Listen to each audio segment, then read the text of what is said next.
Thank you so much, Nadia, for the invitation, and thank you, Professor Starks and Arts and Humanities Center for supporting the talk. So I guess we should unmute the video. And I will be switching back and forth between the PowerPoint, and also I see the lecture is being recorded. I hope it's not going to, I do not want to block the screen, so I'll be sort of walking a little bit in this corner of the room, but probably the screen is also somewhat important for what I'll be talking about. So right now we are actually at a very serious anniversary in that 6 years ago, February 20th, 2014 was one of the bloodiest days in Kyiv of the Maidan uprising, which Ukrainians call the Revolution of Dignity. This is one of the 3 days when the special forces, which were loyal to the old regime of President Yanukovych, who was a good friend of President Putin, and a person questionable in many respects, you know, extraordinarily corrupt and not very intellectual, shall we say. So the Berkut, the special police forces, were shooting at protesters who at the most have shields made out of wood and aluminum. Maybe we would occasionally be throwing Molotov cocktails, but certainly do not have live rounds of ammunition. So between the 3 days, more than 100 people died. In Ukraine, they came to be known as Nebesna Sotnya, and having 100. So those events triggered a long chain of which the war in Donbas is one of the consequences. Because for over 20 years, since the collapse of the Soviet Union, Ukraine took pride in that while there was a lot of division and tension within society, there was no bloodshed. There was a lot of bloodshed in other places in the former Soviet Union. There were conflicts that became violent standoffs and people died. Ukraine avoided that until 2014. But since 2014, over 10,000 people died, and about 2 million people have been displaced by the conflict. So this is a very serious issue. And, but as you will see, even in the face of very serious issues, people try to react to them in different ways, including through irreverent humor. And this is what we will try to explore. So get back to sort of the history thing. So February, violence in Kyiv, the protesters are outraged, and it turns out that the old regime, as to use the ancient Greek saying, is a colossus with clay feet. It crumbles very quickly. Yanukovych flees on a helicopter. Later on, the revolutionists, the protesters, get to his private residence outside Kyiv and find out that there are a lot of really, really tacky stuff. He had a private zoo. He had a paperweight of solid gold, which is in form of a French bread loaf. There was no golden toilet. People were talking about that there is a solid gold toilet. There was actually no solid gold toilet. But there were a lot of other really, again, very bad taste in art. So now this place, Mezhegirya, is a museum that is run by volunteers. So this has become one of the top tourist attractions if people come to the city of Kyiv. You go to Main Square, to Independence Square, where the revolution events were happening in the winter of 13-14, and you'll see folks standing in front of minibuses, saying, "Come, go to Mezhegirya, come see, this crazy place." So that was within a week, within about a week, Russian government they had off-the-shelf plans of how to respond, and I think it's my phone ringing. Let me silence it. Sorry. I apologize. So, they started a process in Crimea which led to the annexation of the peninsula. It lasted about, the whole process, about 4 weeks. There were troops without identifying insignia. They said that they're local volunteers, but they, of course, had the latest top-notch equipment and things of that kind. And they say that you can just buy it, go to the farmer's market and buy it at one of the stalls, which is, of course, baloney. But long story short, they came to be known as Little Green Men, so there are a lot of cartoons with aliens looking at Crimea and stuff like that. But Crimea got annexed by Russia. The annexation was recognized, I think, by 3 countries: Venezuela, Nicaragua, and Nauru. And no other countries in the world, including those that are quite friendly to Russia, not even Syria, for example, recognized it. Within then, 2 months later, a second operation started, and this time it was the area in the east of Ukraine, the Donbas, which comes from, the acronym Donbas comes from Donetsk, which is the name of the river, and basin. Why basin? Because this was an area with a lot of coal, so it's just a major coal mining. It was the biggest coal mining operation in the Russian Empire going back to the 19th century.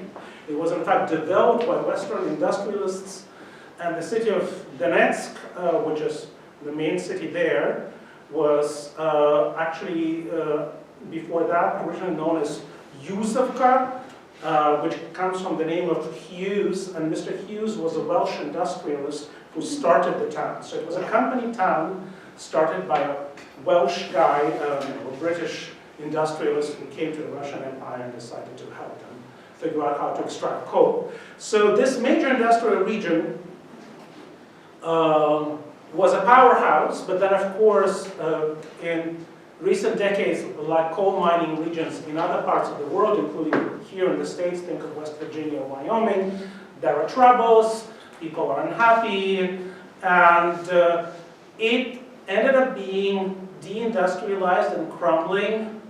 And also that was the part of Ukraine which was in some ways the most nostalgic for good Soviet days, because during the Soviet days people had good salaries, there was a lot of safety network.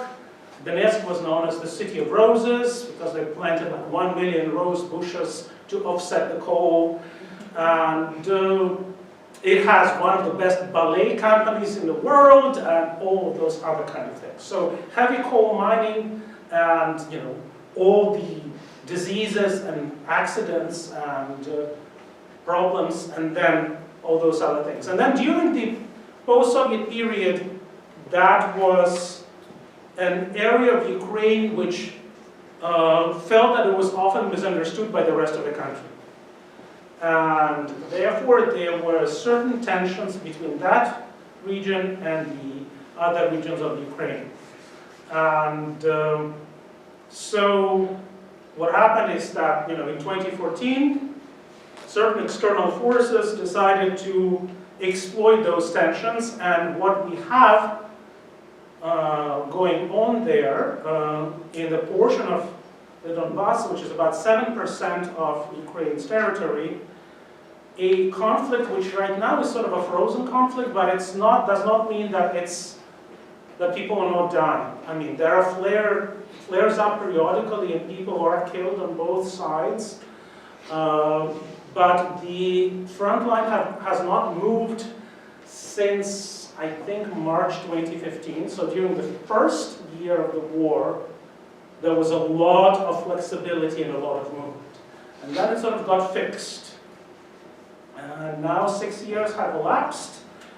And what I'm going to talk about now is how this has been reflected in contemporary Ukrainian cinema. Because what happened is the revolution of dignity, the events of winter of 2013-2014, and the subsequent years of this conflict and coping with this conflict coincided with the major revival of Ukrainian cinema. It's had a big international breakthrough. It won a lot of festival awards and so on and so forth.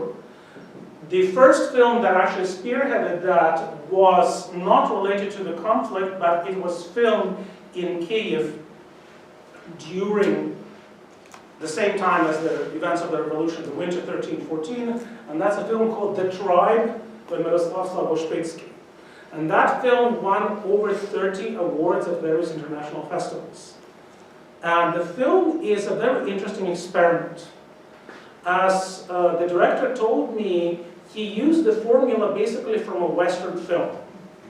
A new guy comes to town, he falls in love with the girlfriend of the local, big man, and then trouble ensues. What happens is this is set in a high school, boarding school for deaf and hard of hearing kids. So the entire film is in sign language. There's no music, there is sounds of people walking, rustling leaves or something like that, that we, the hearing, can hear, the characters cannot. And all the characters were played actually by deaf-mute actors. And it's not subtitled for us, the hearing. So we have to figure out, we see them, this beautiful dance of their hands and facial expressions and things like that.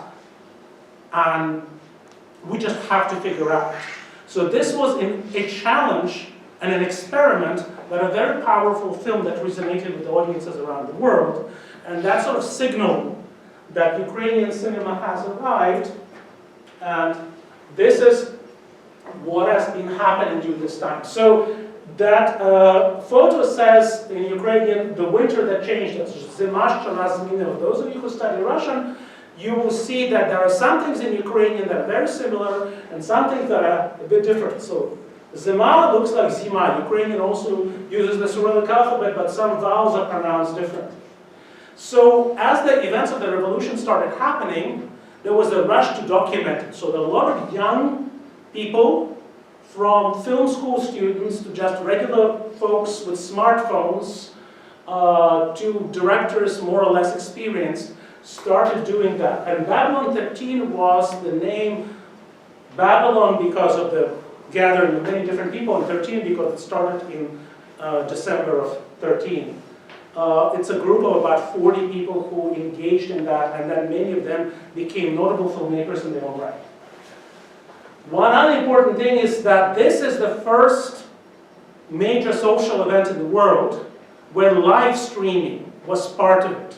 Like some events, there was CNN, some places there was Twitter.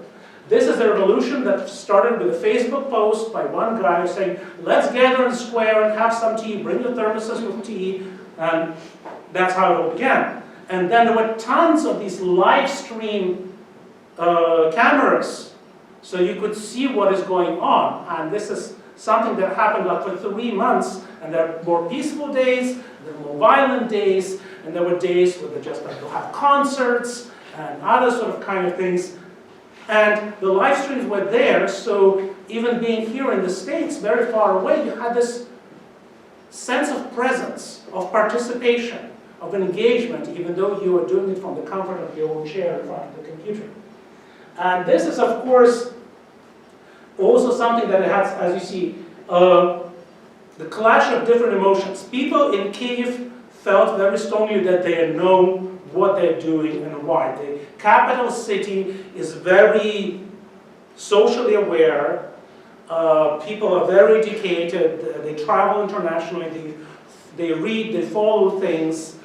And a lot of this is younger people, independent, middle-class entrepreneurs, folks who started NGOs, things like that. But if you go to other parts of the country, including the places where the Russian annexation and then the start of the war was happening, that was the sense of the fog of war. The locals were not quite sure, and for many of them, they said, I'm not a political person, I want to vote. You guys are fighting, I don't know who you are, just leave me alone. That was an attitude of most of people. And the change is that some of them, sometimes because of finding themselves in really horrible circumstances, have no choice but to find out where you stand. What is your civic position? You cannot be an outsider. You have to make a decision because the life or death of you or your loved ones depends on it. So this is something that we see happening there in several cases. And some of the films that we'll be talking about illustrate that. And with international observers coming to see that the Organization for Security and Cooperation in Europe, OSCE, is the main monitor of the front line, they were sometimes confused as well. And these were international teams, very often people without local knowledge, and sometimes local warlords or corrupt bureaucrats would try to manipulate them to their own ends.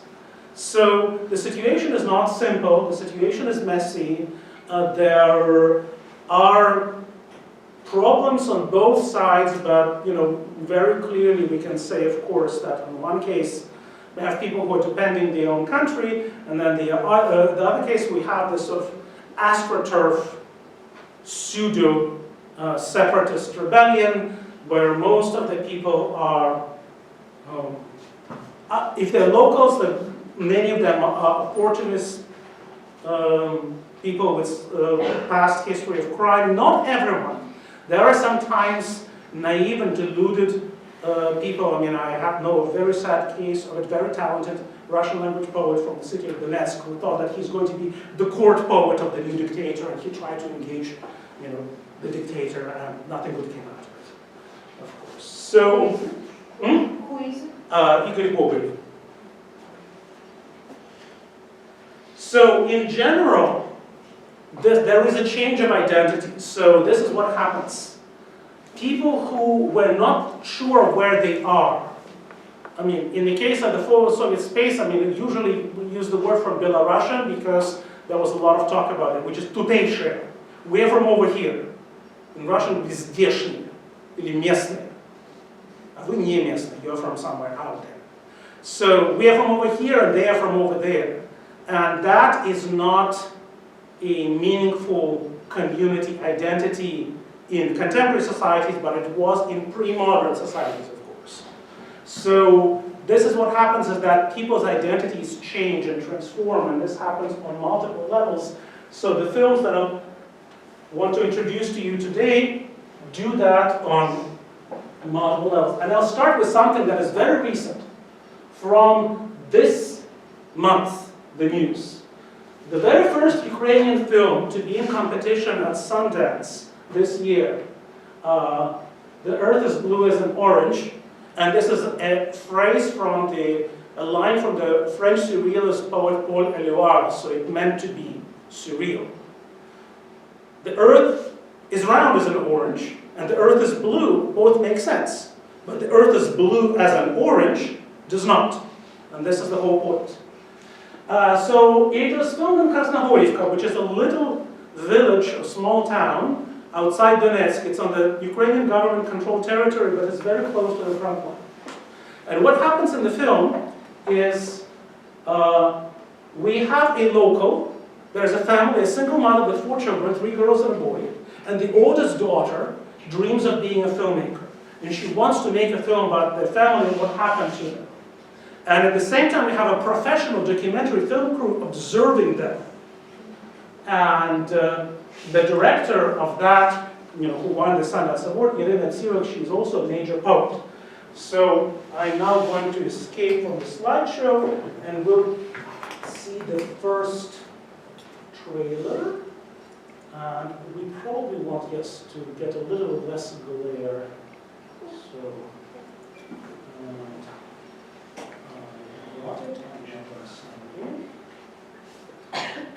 Сцена 1, кадр 1, рубль 1.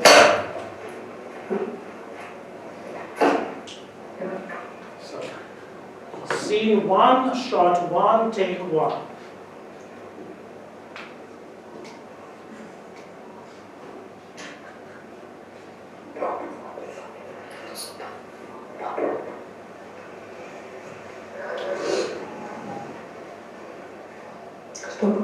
Вот. Не знаю, что.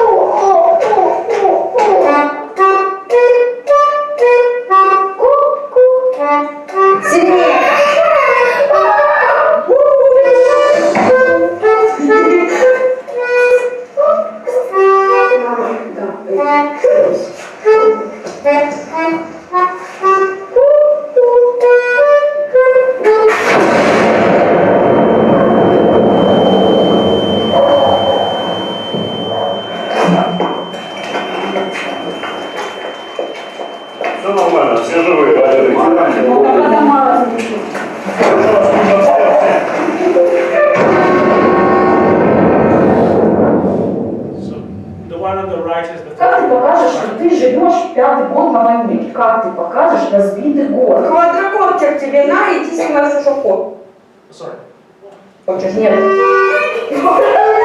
Пошел, давай. Тогда вы, конечно, что тут еврейский бывает. Вот так это было. Это все, So что they're in the, now in the underground, dug up the basement, where usually they keep canned veggies. Камера. Начали. So this is one of the films. Let's go back to the PowerPoint. Is it too loud? No. Yes, I was trying to adjust it. Okay. I do not want to hurt anyone's ears. So here would be examples of two other films that are getting a lot of acclaim and very different. One is Atlantis by Vitaly Chernetsky, and this is actually a utopia slash dystopia. It's a film set in the near future, I believe 2025. The war is over, Ukraine won, Russian government forces and separatists are out of the Donbas region, but the Donbas region is now a site of ecological catastrophe. It's uninhabitable. It's a site of an ecological disaster. And there are a lot of people who are veterans of the war who are dealing with various forms of trauma. And they're trying to overcome it with varying kinds of success. So the trailer we're going to see, it has Dutch subtitles. Unfortunately, very few of them have good subtitles. And there will be some things set in English, some things set in Ukrainian, and I will translate things for which are not available in English. There is no Russian spoken in that film. And this is actually very important in the politics of the film. There, you heard, they were always speaking Russian, even though the director herself is a native speaker of Ukrainian. They wanted to give an authentic representation of that local family and their situation and their Russian speakers. So this is, let's go to Atlantis.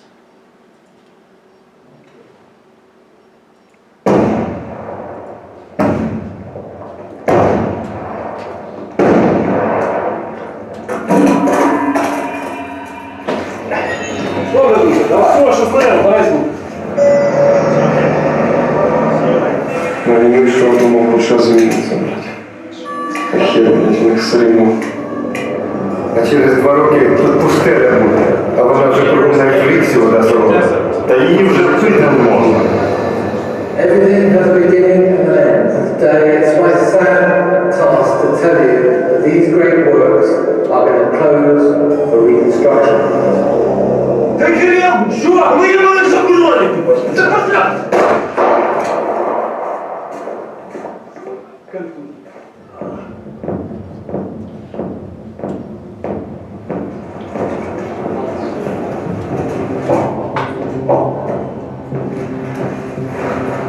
Ну, ось робота. Кожен день одні трупи. Насправді не кожен день. У нас буває, що ми місяць шукаємо, або декілька місяців. В разі чого можете на мене розраховувати. Так а чого не поїдеш звідси? Стільки років війни, щоб поїхати. Серед нормальних людей буде важче вижити. Себе ж не будеш.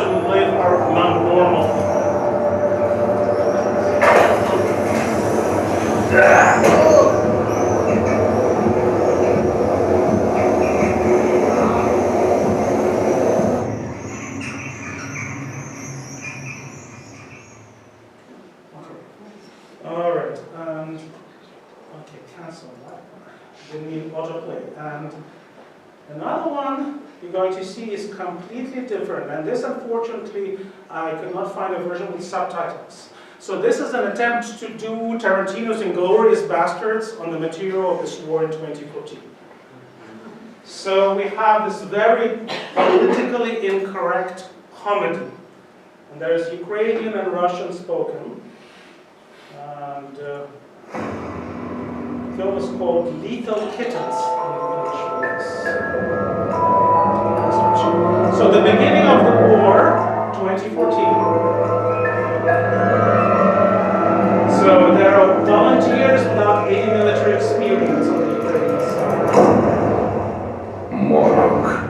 повертає In the землю. meantime, there are Справжні evil роди spirits потвори coming in. жадають панувати світом.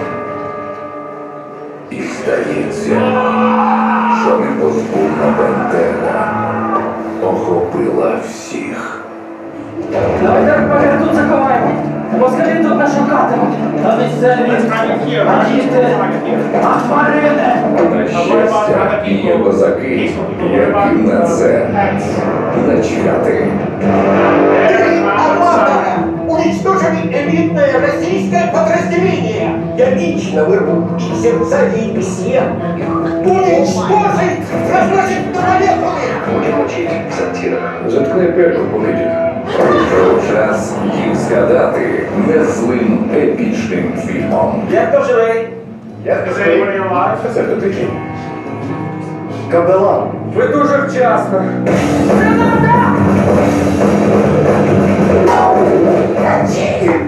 Никто не должен уйти. От меня никто не уйдет.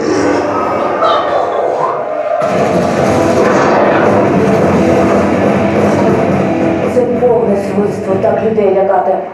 Знайомый номер. За завершение проекта «Новороссия».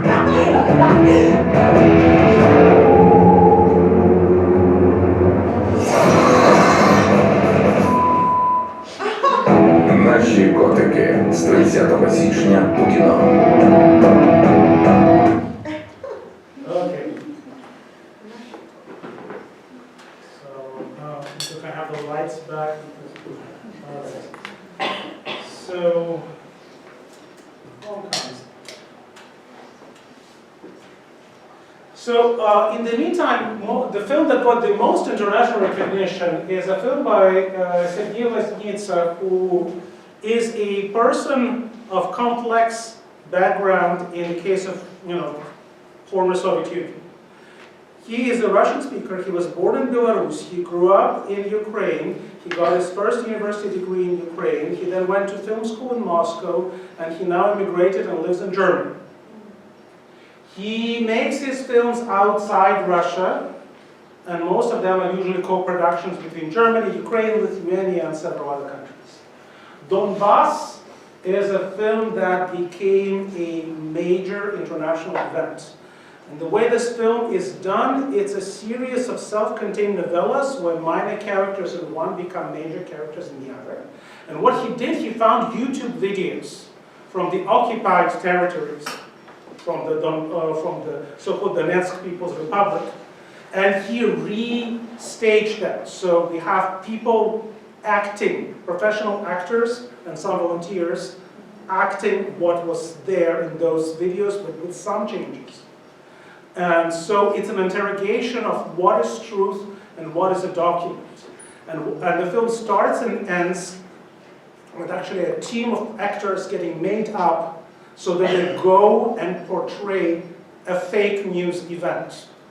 That it was supposedly a Ukrainian bombing of a trolley bus in a residential area and people died. And there was no such event. And so they're brought in, so no locals, but these actors who then they appear TV crews and they talk to the TV crews and say, I am a local person, I work in a cafeteria nearby, I was just walking my dog or something like that. And to give the film, no, I will not do a spoiler, but the film is really surreal and tragic in the end.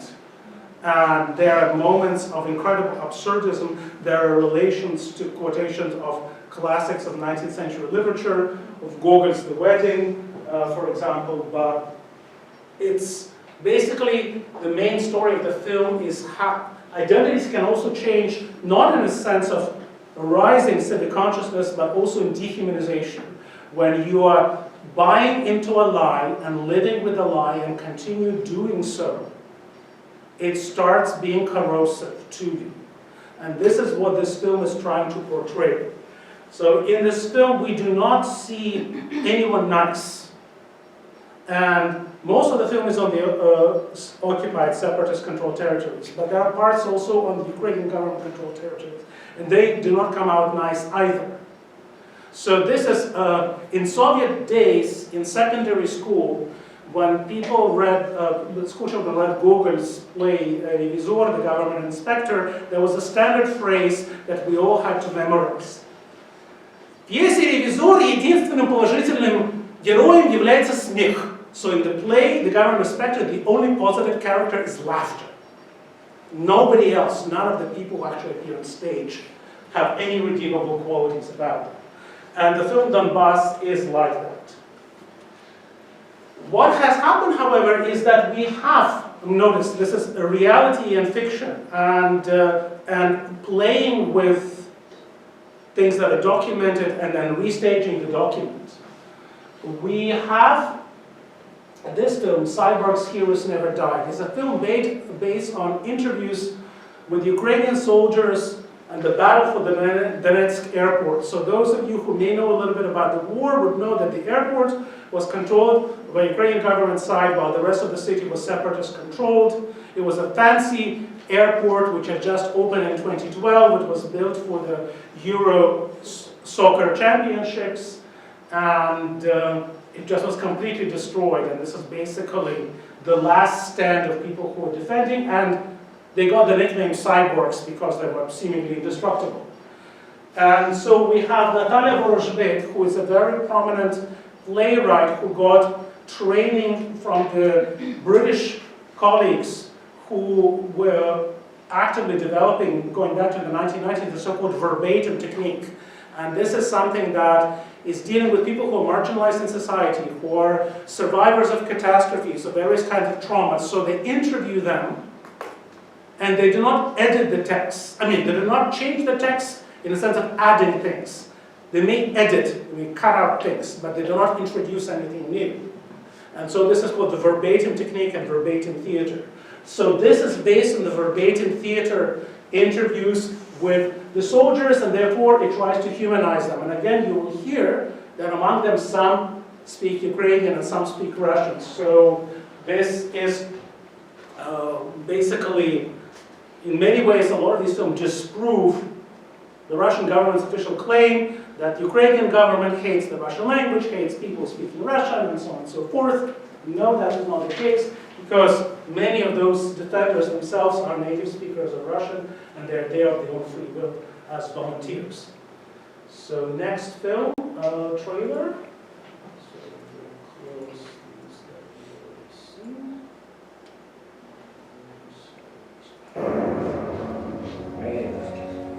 Hey, thank you.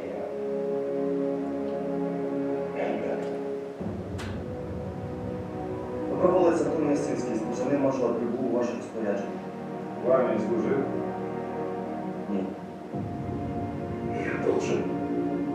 Я повинен. А що ти відчуваєш? Коли людей вбиваєш? Мам, успокойся, я не буду сейчас говорить, у нас тихий час. Якщо ми тут, значить згодні розплачувати за минуле, захищати теперішнє і нести відповідальність за майбутнє. Ну, ты что, кидал? Ну, ты же сам это не будешь. Ты настоящий, будешь идешь на следующий банк. Як відчуття? Як на якомусь хіровому концерті. Ну, мене відкинули на кілька, покорінь назад. Вам скільки ще треба? Аеропортів Чорнобилів. Це ви програли Київ. Я тільки починаю з нею нормально боротися. Не було наказу відкривати вогонь. Так что, треба было сдать аэропорт? Здесь находится мужчина, который этот аэропорт не статут пока жив. Ваша задача верить в нас, молиться и ждать. Потому что скоро все вернется, новую страну строить. Аэропорт наш, котик. Слава Украине! Працюємо.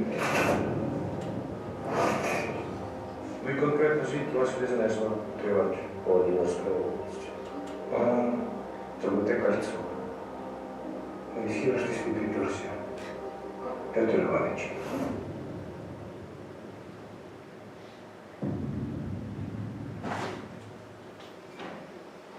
So this film is interesting in that it's an attempt to make a commercial war film with a heart that humanizes the fighters and try to bring the information to the society that may not fully understand it, because remember, the conflict is happening in a small portion of Ukraine's territory.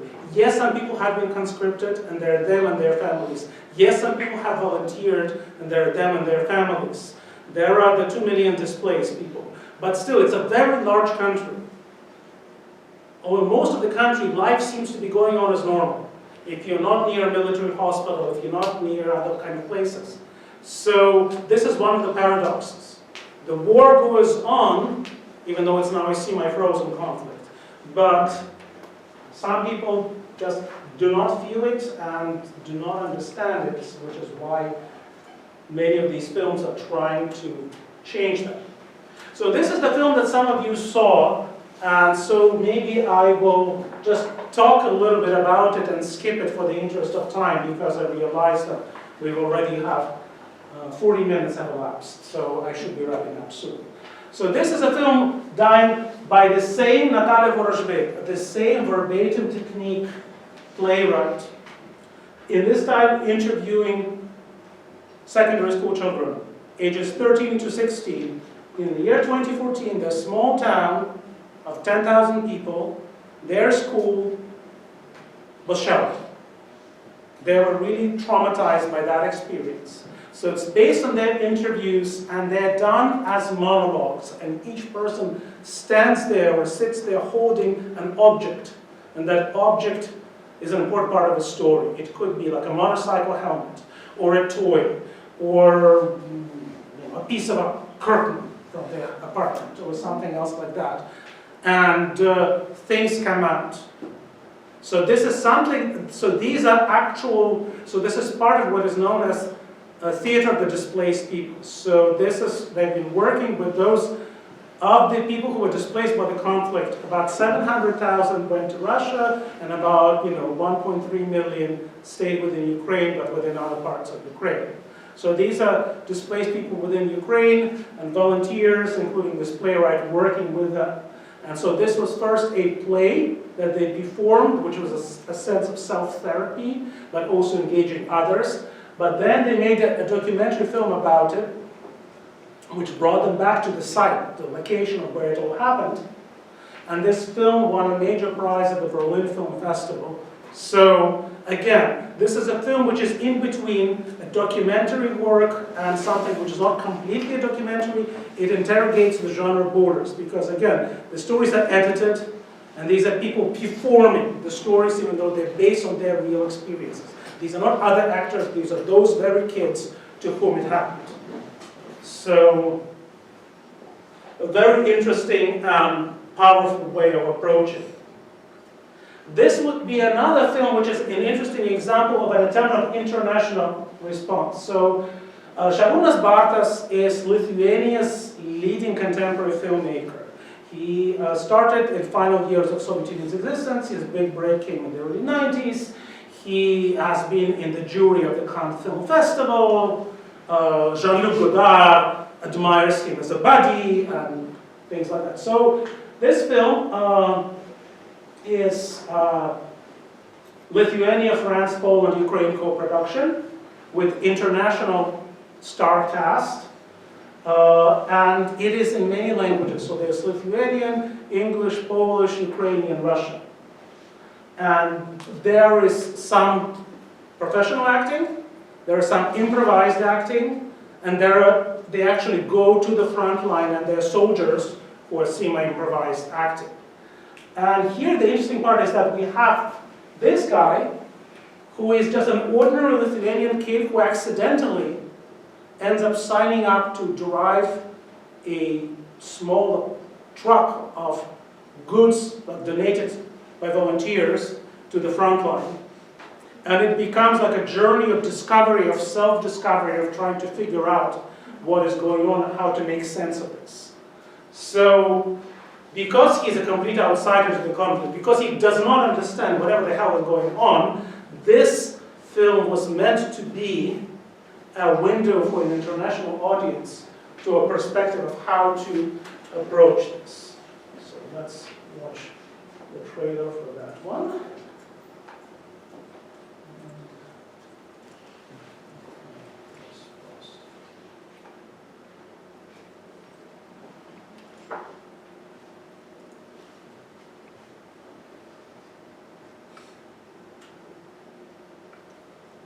Ne, man atsirado reikalų, tiesiog aš tiesiog turiu likti čia mes, Lietuvoje. Ir man reikia krovinį gabenti kaip Ukrainos šią savaitę. Kareiviams. Tai tu nori, kad aš nuvažiuočiau? Būsikas yra B kategorijos. Varau gali. Kodėl mes apskritai ten važiuojame? He comes and his girlfriend comes. O tai svarbu? Gal tiesiog važiuojam ir tiek, nesvarbu. So this is from the events of Kiev. More explaining as far as whether there is a civil war in Ukraine or not. How do you define a civil war? It is a civil war, it's not a civil war. It's a big mess, this is what it is.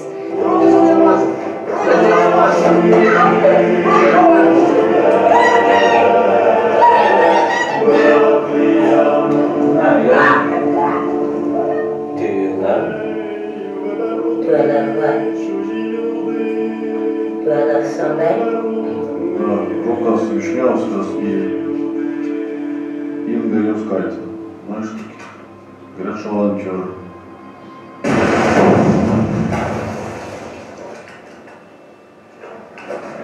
А почему Украина именно? Почему тут все происходит? Мы не пришли умирать за свою страну, мы пришли убивать за свою страну.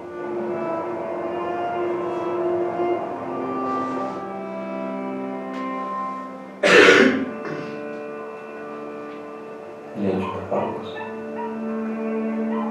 Что-то крутил.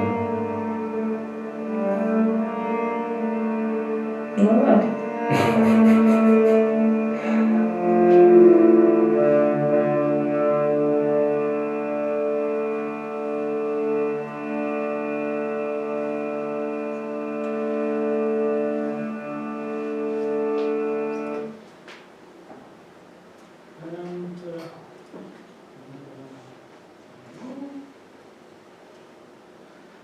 And so towards the end, what I want to talk about is a film which is a little different in that this is a wartime rethinking of pre-war identities. Serhiy Zhadan is one of Ukraine's most important contemporary writers, and for many people he is mentioned as Ukraine's great hope for the Nobel Prize. He now has 2 novels and a book of poems available in English translation, another book of poems coming out later this year, and another novel actually set during the war, Internat, boarding house, is coming out, I think, in early 2021. This is his novel, Voroshilovgrad, published in 2010. And this was a wonderful sort of work of postmodernist magic realism, where you get all sorts of, there is like a soccer game with the undead. There is an alternative story of how jazz was born, and these are the 3 African-American women in a Pentecostal choir who ended up there in the Donbas, so they invented there, not in New Orleans. So there are all these fascinating things happening. And then they read, the book is available in English, I strongly recommend it. It was published by Deep Vellum Press, which is a nice independent press out of Dallas. And so for many years, they've been trying to figure out how to adapt it. Yaroslav Vodikin is the director who did it. So he worked together. This is the poster for the film, which was released a year ago. So here's the background about the book, winning prizes, translations, etc. So this is the story of the film. What happened, they had trouble with the script because some of the parts of the magic realism stuff, it was just unfilmable or was very expensive, and they were doing it on a relatively limited budget. And so when you cut out all of that stuff and you just leave the main action, it becomes kind of boring and formulaic. So that they felt that this was a problem. And yet again, Natalia Voroshbek, she's everywhere. She was brought in to rescue the script. And they also lucked out in that they got an amazing cinematographer, Serhiy Mikhalchuk, who has worked on Mamai, which was Ukraine's first submission to the Oscars back in 2003, but also with the Russian film Подельничные Балканы by Alexei German Jr., which won a prize at the Berlin Film Festival. They got a soundtrack by a wonderful contemporary Ukrainian jazz musician, Timo Chupakin, which has both his original compositions and found music, everything from Bollywood soundtracks to Italian pop music from the early 80s that was popular in the Soviet Union, and all sorts of other strange things like that. So the film was a mixed success. There was a lot of hope, a lot of aspirations. The Ukrainian Vogue listed among the top 5 films, and people praise the visuals, but many still say that the script is not as good as it could have been. And American cinema is unavoidable. The director confessed that he was strongly influenced by Pulp Fiction and No Country for Old Men. And so what I was going to mention is that there are 2 elements of magic realism preserved in the film, and we're going to see those 2 excerpts. And the film, in a sense, can be seen as a prequel to Loznitsa's Donbas. Remember, Donbas is about people's corrosion of their souls in a horrible condition. This is where there are many different people trying to figure out. So there are some who seem to have sort of a will to persevere, to discover their moral core, and the others who just given up. And also, yes, so therefore, as I put it here, only those who retain or recover personal dignity in a sense of place win, even in a seemingly hopeless situation, as you will see. And this is, I link this to great American cultural theorist Frederick Jameson, who's a professor at Duke University. He's very old now, I believe he's retired already. But his concept of cognitive mapping, and cognitive mapping is a term that comes originally from psychology, but he also uses it in the sense of map and understanding where I am. And this is a book of poems by Jardin that was published by Yale University Press last year. And I like it that they actually superimposed a map on his face, so the concept of cognitive mapping is present there. And so 2 brief clips. So the first one is a hallucination that is happening. So the main character just had some pills, and he is hallucinating. He's hallucinating the medieval history, because this is the area through which the Mongol invasion of Europe came through in the 13th century.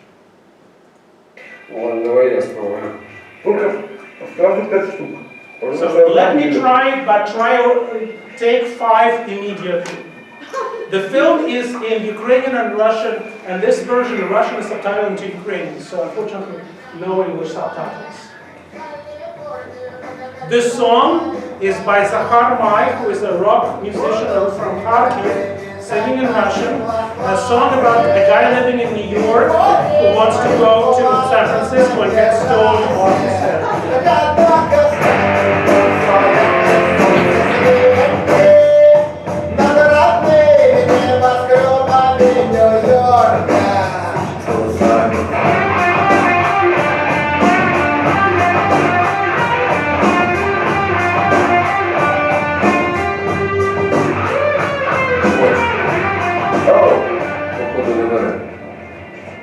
They do not seem to have effect on you.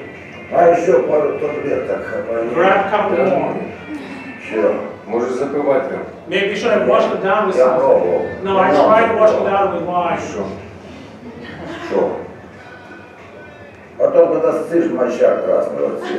So the only thing is a baby pea red.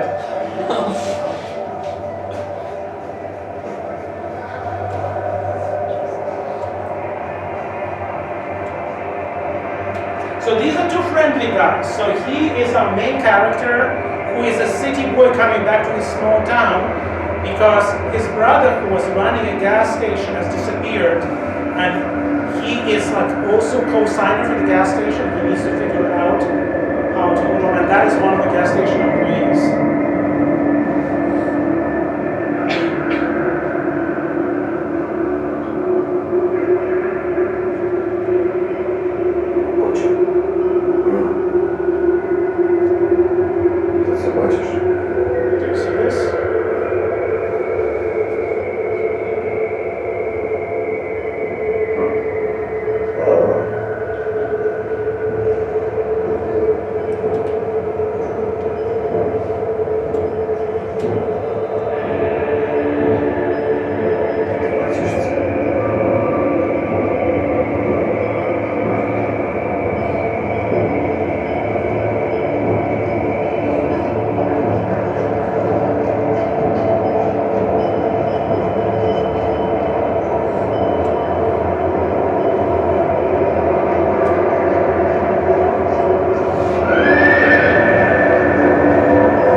And the very last clip is the end of the film. And there you have a situation, one of the characters who is an evangelical minister, a reformed criminal, who in this situation is captured by thugs. He's a native speaker of Ukrainian, but he's trying to talk to them about different things. He's trying to prophesy to them and convince also to spare his life. And you will see how he managed to do that.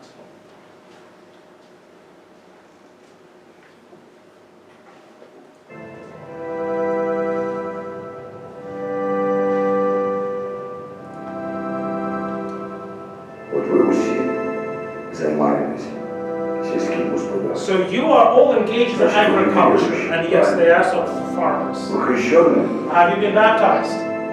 Вот. Тогда вы должны помнить легенду о пророке Данииле. Then you need to probably know the story of the Prophet Daniel. You don't remember it? Okay, I'll remind you to. Prophet Daniel fell into a pit with enormous meat lions. Очень кровожадный. Very bloodthirsty. Ничего не оставалось, как только упасть на колени. So he had nothing left to do but to drop on his knees and pray to God. Чи ви ще виклик на мене у слові зневі, хіба зі своєї волі вони? Такі кровожадні. Are they so bloodthirsty out of their own free will? Haven't you put this in them? Так такого ж звертатися мені. So who should I address so that they would spare Кому me? казати мені слова вдячності Who should I і thank? відповідальності? And І знаєте, що произошло, ребята? you know, they heard it.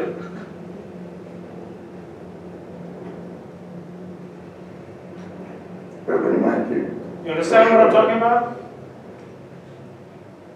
Самое главное, друзья, The most important thing, my friends, нужно вовремя you молиться. need to pray at the right time. Знаєте, чого? And you know why did the lion touch him? Потому що він вийшов. Because he breathed fire, А вони думали, and they thought that this was the sign of the Lord. And they're afraid to touch him.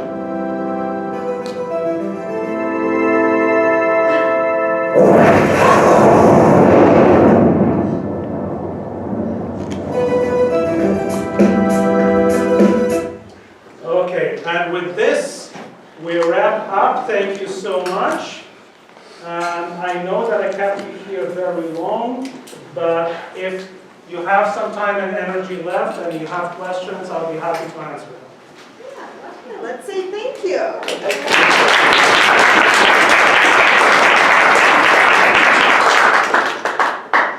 I know you have questions. I know. Yes. Oh. I don't know if this is a silly question, but have any of these films had any showings in Russia at all? Good question. No, this is what has happened actually, that the cultural communication between the two countries has in a sense been severed.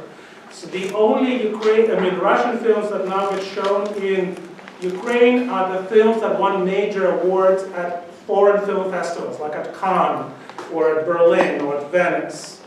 And these are usually art house films, like Kantemir Balagov's Tightness, or something like that. Conversely, to Russia, there are festivals that are oppositional. There's a festival of documentary cinema run by Vitaly Chernetsky. But Chernetsky himself has now, like many other oppositional Russians, moved to Latvia. Riga has become a big outpost of a lot of people who disagree with the Putin government. And from 2014 onwards, a lot of people left. So that festival now has two locations, one in Riga and one in Moscow. And there have been precedents that the Ukrainian films that Chernetsky wanted to show in the festival in Moscow, the Russian government did not allow it, so the film was shown in the Riga location of the festival, but not the Moscow location of the festival. Of course, what happens is that we have the streaming. I mean, Vimeo, it's a password protected, but if you know somebody who can give you the password, then you can watch the film. But no, they have not been shown on the big screens. So this is one of those things where the communication, cultural, in terms of books, television, cinema, theater, a lot of other things have been severed. There is some movement back and forth between live performer in terms of, but that is also complicated. So for instance, any Russian, say, actor, musician, and so on and so forth, who have traveled to occupied Crimea, if Ukrainian authorities find out about them, this person would be deported and banned from entering Ukraine again, because Ukraine and most of the world sees Crimea as Ukrainian territory, so if they've visited occupied territory without notifying the Ukrainian government, then you're breaking the law. With the Ukrainian actors, musicians, etc. going to Russia, it's a complicated story in that who they engage with, I mean, whether you want to send a message of reconciliation and understanding, or whether you are being used for a propaganda narrative. So some have just stopped cold turkey and say, no, I will not go to Russia while the war continues. Others say, I would like to engage, but it's always this a very delicate, complicated thing. And the rationalization of why people do one thing or not the other often. So there is no simple answer to your question, in other words. But there are a lot of messy things that have been happening for the past 6 years because of the conflict. I mean, and just to add, when we talked about it, so there are no Russian movies as of now about this topic. I mean, I don't know. No. I mean, it's just because the topic itself is a, you know, if you are in Russia, so you have one perspective, or the government censored perspective, so there is not much freedom for people to express something other than the government would encourage. So there is, of course, amateur thing, and I have a good friend who recently defended her dissertation at Cambridge, and she analyzed actually YouTube songs, uploads of amateur songs from the Ukrainian side and the occupied side about the conflict. But these are sort of homemade sort of YouTube uploads. So this is not professional, polished. I mean, cinema is a technologically invested art. So it is very different. I mean, now with smartphones, of course, it's much easier. We have technology where it is not as challenging as before, but still there is a lot of other things involved than with post-production, with distribution, and so on and so forth. And therefore, this is an art that remains in the post-Soviet space especially. It's either government-controlled, or you need to find wealthy backers, wealthy investors who would do it, or you apply for international grants and funding. So this is what is happening in this case, and why sometimes there are co-productions, because they can get support. And this is where they're not getting support from this country, unfortunately, but there are a lot of European national state funds, like in Germany, in Sweden, in France, and other places, as well as private foundations who help. But this is a very transparent competition with pitchings. There is a special festival in Cottbus in Eastern Germany that is a showcase for young filmmakers from Eastern Europe, and a lot of these young Ukrainian filmmakers got started there, and they get noticed, and they pitch their project, and they win grants, and that's how it goes. On a similar note, how are these playing in Ukraine? I mean, are they becoming, you know, kind of cultural artifacts of greatness that we're making it on the world stage, or are they still staying artsy? Are they? This is a very interesting story because up until literally a few months ago, what was happening is that they had art house festival success, but Cyborgs played widely in theaters, but most of the others did not. But something happened just a few months ago.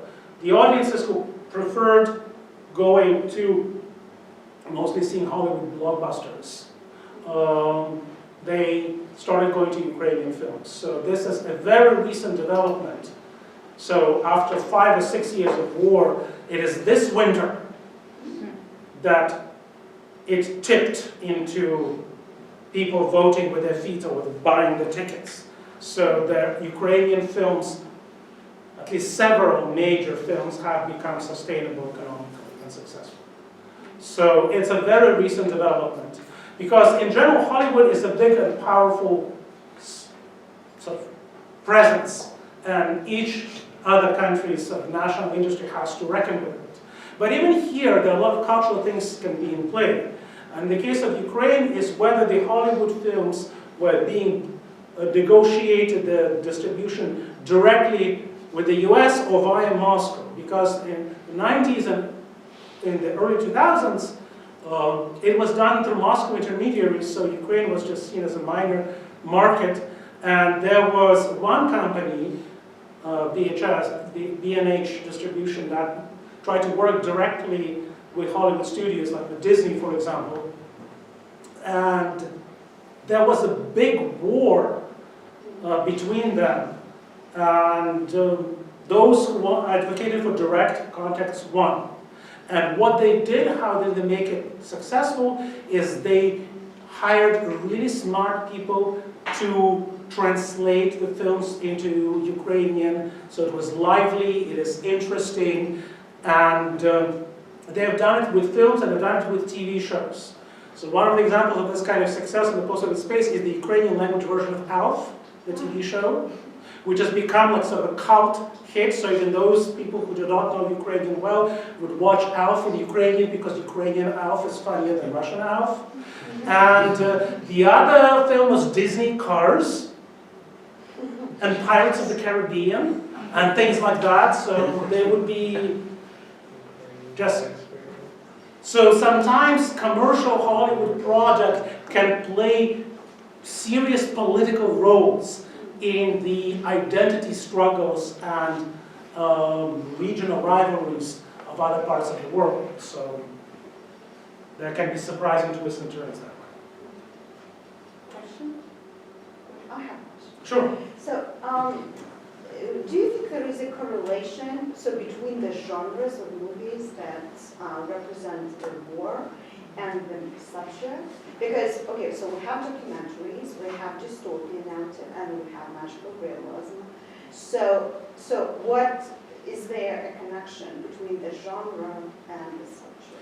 Well, there was for a long time the prevalence of documentary films. So they were not ready to process as the fictional narratives. It actually took a few years to do so.